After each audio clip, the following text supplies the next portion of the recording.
નમસ્કાર વિદ્યાર્થી મિત્રો, આ ચેનલમાં આપનું સ્વાગત છે. તો આજે આપણે જોઈશું પ્રથમ સત્રાંત પરીક્ષા ઓક્ટોબર 2022 ધોરણ 7 વિષય હિન્દી, સમય 3 કલાક, કુલ ગુણ 80, જેનું સંપૂર્ણ સોલ્યુશન જોઈશું.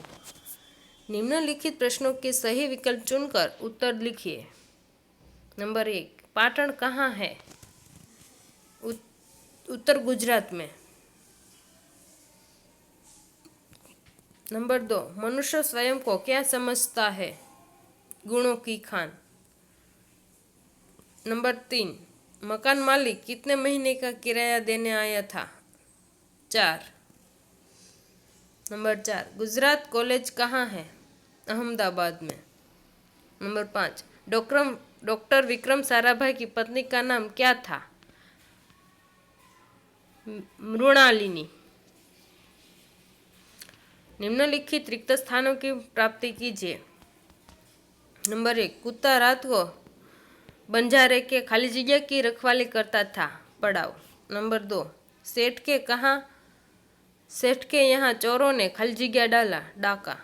नंबर 3, ईश्वर ने मनुष्य को कई गुणों से संवारा है. नंबर 4, लोगों ने खाली जगह लगाने वाले सज्जन को फूल तोड़ने देगा.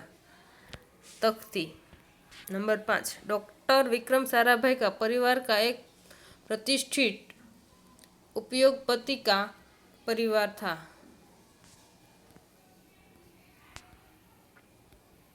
सही वाक्यांश चुनकर पूरा वाक्य लिखिए. नंबर 1, पार्क में लोगों के आने जाने से उन सज्जन को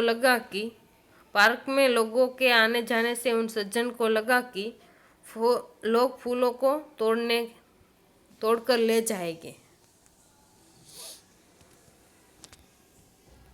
नंबर 2, डॉक्टर विक्रम साराभाई ने अहमदाबाद में टेक्सटाइल इंडस्ट्रीज रीम एसोसिएशन की आधारशिला रखी, क्योंकि देश में दाबाद ने टेक्सटाइल इंडस्ट्रीज रीम एसोसिएशन वस्त्रोद्योग की तकनीक समस्याओं का हल निकालना था. निम्नलिखित प्रश्नों के उत्तर एक एक वाक्य में लिखिए. रबर से बनी हुई चीजों के नाम लिखिए. जवाब. रबर से बनी हुई चीजों के नाम गेंद, तरह के टायर, पेंसिल के लिए हुआ मिटाने की रबर, रबर बैंड आदि. नंबर 2, लाखा बंजारा रुपये लेने किसके पास गया? जवाब. लाखा बंजारा रुपये लेने राधनपुर के एक सेठ के पास गया.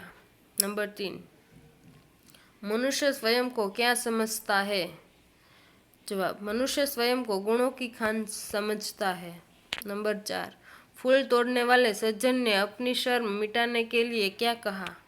जवाब. फूल तोड़ने वाले सज्जन ने अपनी शर्म मिटाते लिए कहा कि मैं ये फूल पूजा के लिए तोड़ रहा हूँ. निम्नलिखित प्रश्नों के उत्तर 2-3 वाक्य में लिखिए. नंबर 1, टायर फटने के बाद क्या हुआ? जवाब. टायर फटने पर कुत्ता भागने लगा, मोची का सामान बिखर गया, गुब्बारे उड़ने लगे, कुजड़ी के सिर पर से टोकरी गिर गई. डॉक्टर विक्रम साराभाई ने अहमदाबाद में किन किन संस्थाओं की स्थापना की? डॉक्टर विक्रम साराभाई ने सन 1947 में अहमदाबाद में भौतिक अनुसंधान प्रयोगशाला की स्थापना की. अहमदाबाद में ही उन्होंने टेक्सटाइल इंडस्ट्रीज रिसर्च एसोसिएशन की आधारशिला रखी. डॉक्टर विक्रम साराभाई के ही प्रयासों से अहमदाबाद में लोक विज्ञान केंद्र एवं नेहरू विकास संस्था की स्थापना हुई. निम्नलिखित प्रश्नों के उत्तर एक एक वाक्य में लिखिए. सुबह खुशबू की लहरें क्या करती है? सुबह खुशबू की लहरें फूलों से बाहर आकर दौड़ लगाती है. नंबर 2, चारपाई को किसकी चीज बताया गया है? चारपाई को सोने की चीज बताया गया है. सही वाक्यांश चुनकर पूरा वाक्य लिखिए. पानी बादल का बाप है, क्योंकि पानी की भाप से ही बादल बनता है। नंबर 2, पथिक को खजूर के फल नहीं मिलते, क्योंकि वे बहुत ऊंचाई पर लगते हैं। निम्नलिखित प्रश्नों के उत्तर 2-3 वाक्य में लिखिए। हमारे देश की क्या विशेषताएं है? आंसर, हमने इस सरल परिभाषा के साथ शुरुआत की है कि लोकतंत्र शासन का एक रूप है जिसमें जनता शासकों का चुनाव करती है। नंबर 2, तुलसीदास जी सबसे हिल मिलकर रहने के लिए क्यों कहते हैं? हिल मिलकर रहने से आपस में प्रेम भाव बढ़ता है, इससे बैर विरोध नहीं होता, सब एक दूसरे को सहयोग देते हैं। तुलसीदास जी इसलिए नदी और नाव के संयोग की तरह सबसे हिल मिलकर रहने की सलाह देते हैं। निम्नलिखित मुहावरे का अर्थ देकर वाक्य में प्रयोग कीजिए। हृदय हिला देना, हृदय को द्रवित कर लेना। शहीदों की एक कहानियाँ हमारे हृदय मिला देती है। कोई चारा न होना, कोई उपाय न होना। कर्ज लेने के सिवाय गुप्ता जी के लिए और कोई उपाय, कोई चारा नहीं था। निम्नलिखित कहावतों का अर्थ देकर उसे वाक्य में प्रयोग कीजिए। जब पछताए होत क्या, जब चिड़िया डूब गई खेत। समय निकल जाए पर पछताने से क्या फायदा। लिंग बदलकर वाक्य फिर से लिखिए। बेटा, बेटी। नंबर 2, बालक, बालिका। नंबर 3, श्रीमान, राजा तो श्रीमान, रानी। नंबर 4, शिक्षक तो शिक्षिका। निम्नलिखित शब्दों के समानार्थी शब्द लिखिए। नुकसान, हानि। नंबर 2, जांच, परीक्षण। नंबर 3, धरती, पृथ्वी। नंबर 4, अग्नि, आग। निम्नलिखित शब्दों के विरुद्धार्थी शब्द लिखिए। नंबर 1, आकाश, धरती। नंबर 2, उजियारा, अंधियारा। नंबर 3, पाप, पुण्य। नंबर 4, ऊंचा तो नीचा। निम्नलिखित वाक्यों में रेखांकित संज्ञा के भेद लिखिए। नंबर 1, सैनिक हमारे देश की रक्षा करते हैं। जातिवाचक संज्ञा। सैनिक हमारे देश की रक्षा करते हैं। सैनिक, जातिवाचक संज्ञा। निम्नलिखित वाक्यों में रेखांकित सर्वनाम के भेद देखिए। पता नहीं यह संदूक किसकी है। कोई, अनिश्चयवाचक सर्वनाम। नंबर 2, वह श्याम का मित्र है। वह, निश्चयवाचक सर्वनाम। निम्नलिखित परिच्छेद के नीचे दिए गए प्रश्नों के उत्तर लिखिए। नंबर 1, यहाँ पे कहानी लिखी है जो आप पढ़ सकते हैं।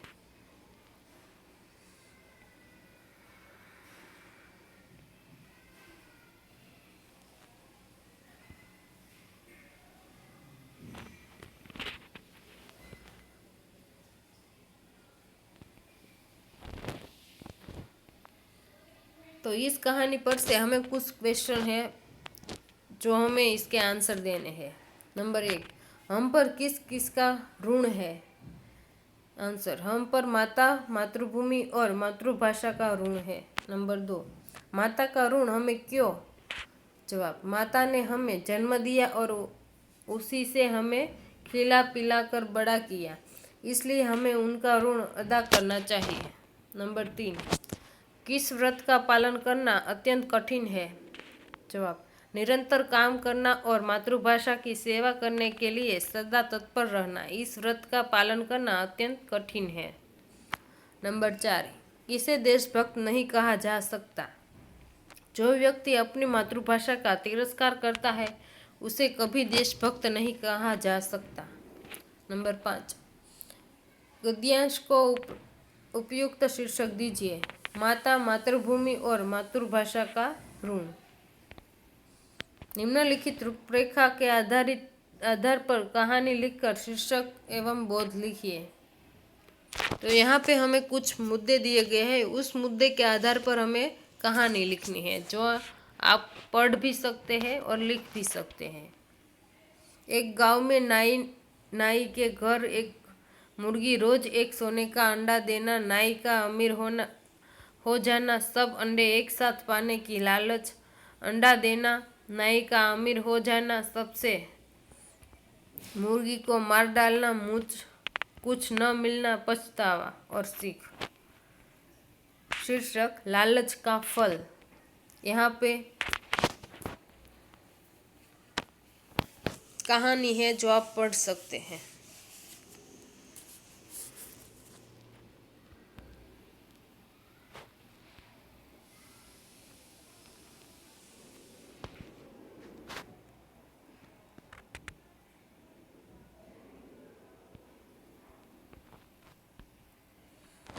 तो इस कहानी से हमें ये सीख मिलती है कि लालच बुरी बला है, लालच का सर्वनाश होता है, हमें कभी लालच नहीं करनी चाहिए। निम्नानुसार पत्र लेखन कीजिए। अपनी पढ़ाई के बारे में जानकारी देते हुए अपने पिता को पत्र लिखिए। डॉक्टर आर छात्रालय, रेस कोर्स, राजकोट, दिनांक 17/2/2013। पूज्य पिताश्री, सादर प्रणाम।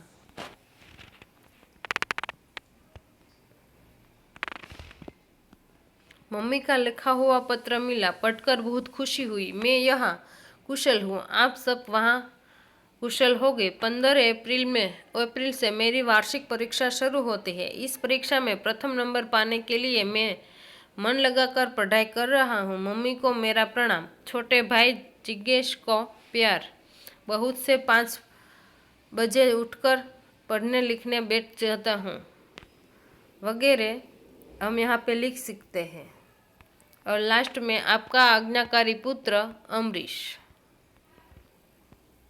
किसी एक विषय पर करीब 150 शब्दों के निबंध लिखिए। मेरा भारत महान।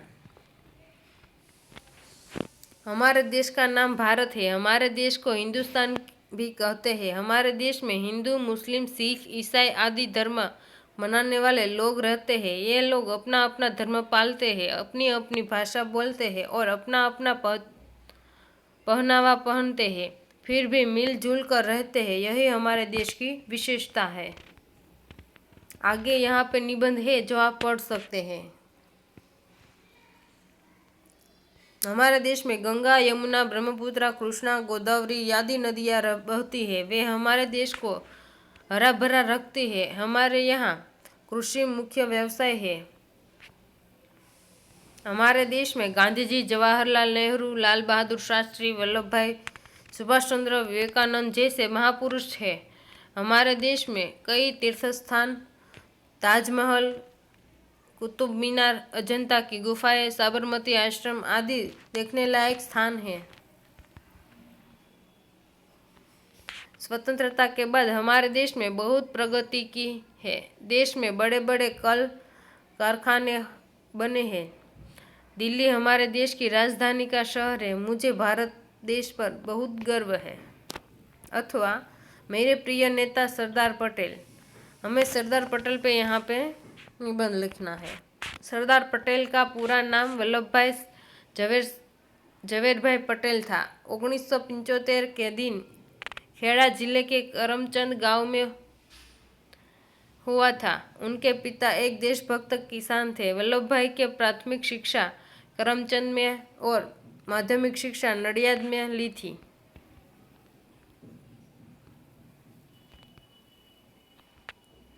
सरदार पटेल बचपन से ही साहसी और सहनशील व्यक्ति थे। वे बड़े परिश्रमी, संयमी और दृढ़ व्यक्ति थे। एक बार जो निर्णय कर लेते थे उसे पूरा करते ही छोड़ते थे।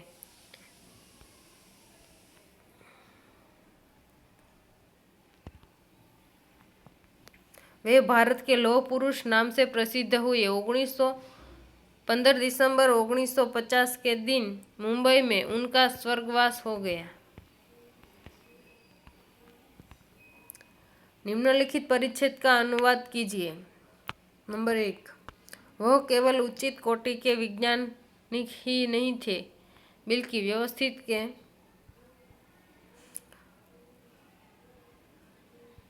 बावजूद कला शिक्षा का सम्मान के लिए पर्याप्त समय निकाल लेते थे। उनके ही प्रयासों से अहमदाबाद में लोक विज्ञान केंद्र एवं नेहरू विकास संस्था की स्थापना हुई। यहाँ वह जन सामान्य की विज्ञान के प्रति रुचि जागृत करते कार्य करते रहे। તેઓ ફક્ત આપણે હિન્દીનું ટ્રાન્સલેટ ગુજરાતીમાં કરવાનું છે, જે આપણે અહીં લખ્યું છે, જે તમે જોઈ શકો છો. Best of luck. Thank you વિદ્યાર્થી મિત્રો.